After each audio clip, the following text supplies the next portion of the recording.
Now, this is the single most important thing that we can ever attain, the knowledge of our own self. And yet there are a frightening amount of people who seem to have the urge not just to ignore the self, but actually seem to have the urge to obliterate themselves.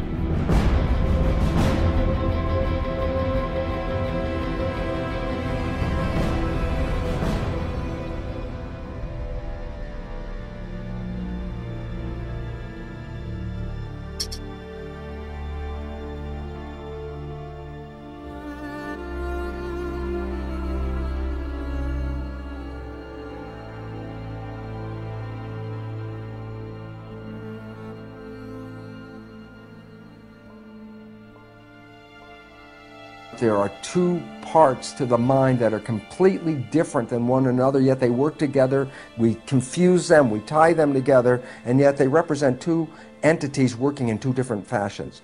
There's the conscious mind and what is called the subconscious mind.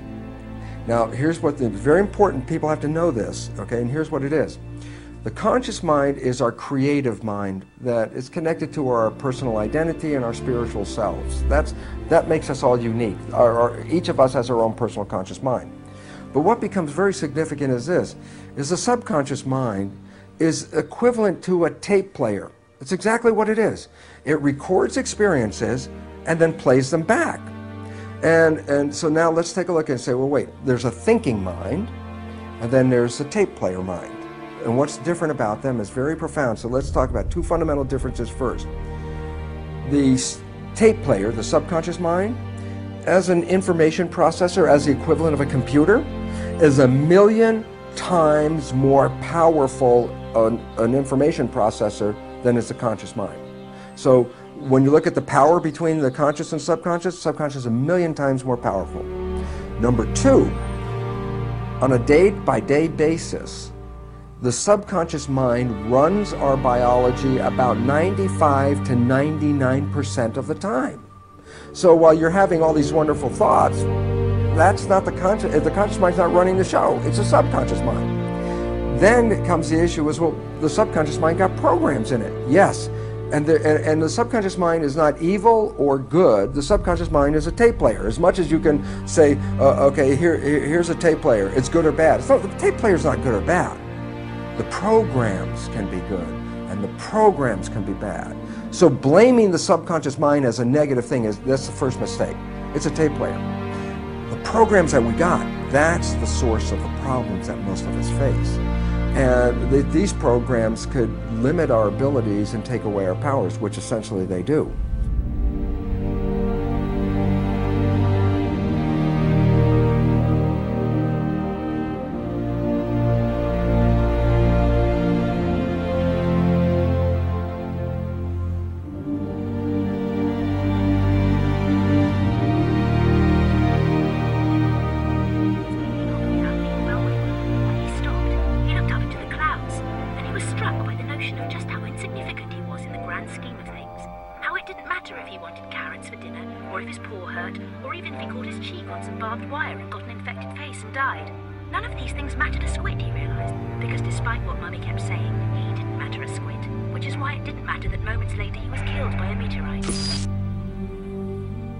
So the idea is, when life doesn't work, when you don't find that relationship that your positive thinking was looking for, when you don't get that health that you were looking for because your positive thinking was asking for it, we have a tendency, therefore, to blame the outside world because, as far as I know, my intention was for all these wonderful things.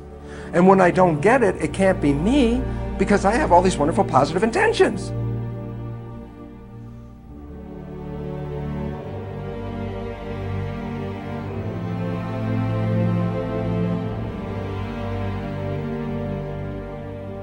What we didn't see was, while we were having those positive intentions, using our conscious mind for those positive intentions, the subconscious was running the show.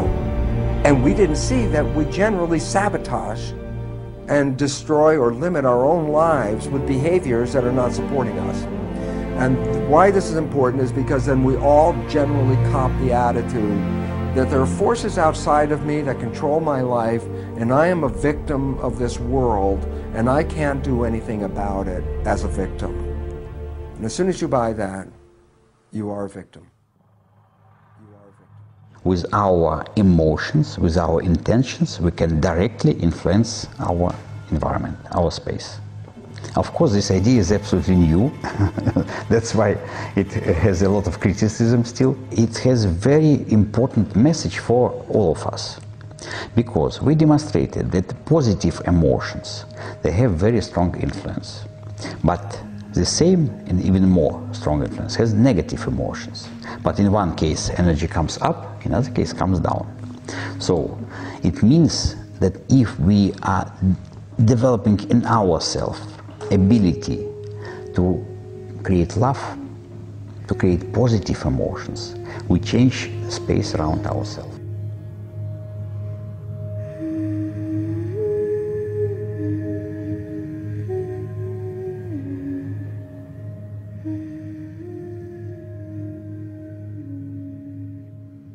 The spiritual world of religion was talking about the invisible moving forces that shape the physical reality, and we call them spirit. And then science only came into existence because it made a detente with the church. In the very early days of science, it said, look, we won't tread on your invisible spiritual domain. We will just study the physical world. And when Newton was able to predict the movements of the planet by just looking at the physical features, then scientists got the idea as well.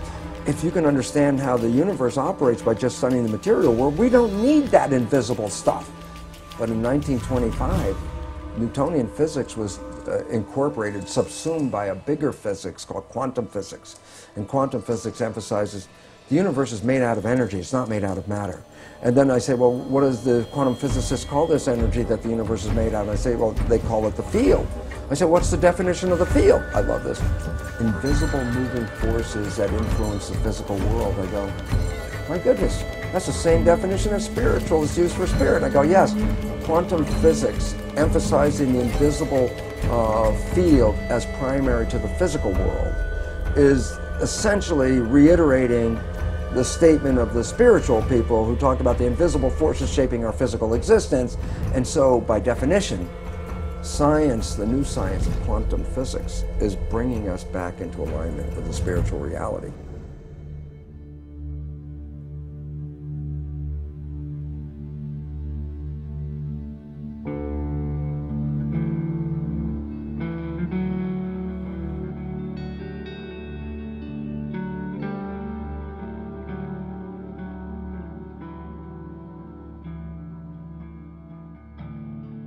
Hopefully, the dogmatic beliefs of the church, which had talked about these wonderful terms but didn't allow us to live there, and science, which is still stuck in its material plane, will both divest themselves of their dogma and allow us to come together and recognize that we're all part of that invisible field, that we don't even live in our own bodies, if you understand the nature of how the cell works, that we are part of the field being downloaded into our body, that we're all, by definition, the field, or we're all spiritual, same definition. And if we recognize this, the unity of it, and that you cannot be taken out of the field, and you cannot be, in a sense, punished by the field, you are the field, then maybe the beliefs, those very restrictive beliefs from both science and from the dogmatic religion, will disappear, because the people owning their own spirituality, owning their own responsibility,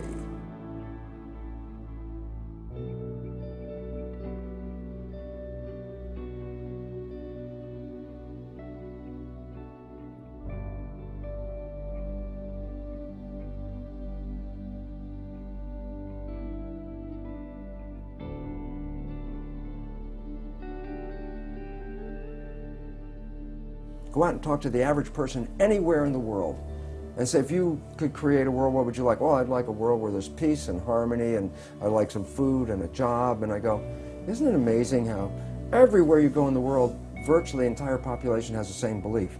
And I go, then how come we don't have any answers? Because the leadership isn't exercising that belief. So I trust the people to take over the leadership of this world, and that the structure that is actually in a state of collapse. When it collapses, this will be our opportunity to evolve. Evolution implies that creation is not complete. Hence, the possibility of evolving.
Not be taken in by the stories, not to buy into the threats on our existence, to start to recognize, look, we are creating these lives. If you buy other people's creation, then you manifest what they're creating. If you want what you want, then you have to not get engaged. And the more conscious you become, the less you are affected by the outside fields. And so this rising consciousness that we're seeing is the evolution of humanity to rise above the noise of the background and recognize you're the creator, just like we talked about.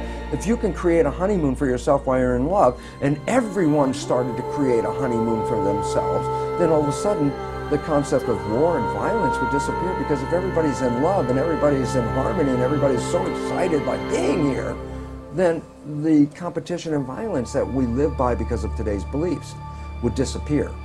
And the reality is, we are moving in that direction right now.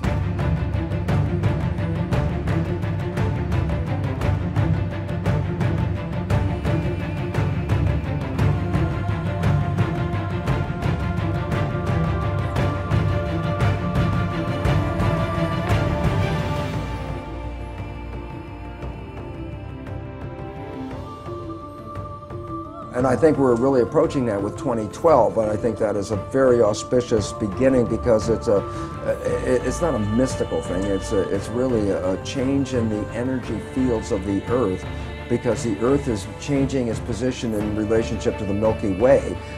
So basically, the energy that comes from all the stars and the sun especially influence who we are. When we change our positions in the relationship to the field, we change our response, because we evolved in the field of energy, and when the field of energy changes, so do we.